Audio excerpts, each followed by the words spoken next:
Hi guys, for today's vlog, we will making a beetroot onion soup, and this is all the ingredients that we have for this soup. We have sweet corn, beetroot, onion, orange carrots, and some nuts.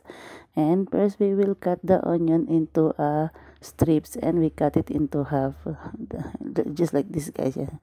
And then we will cut a thin sweet corn so the taste of the sweet corn can come out in the soup.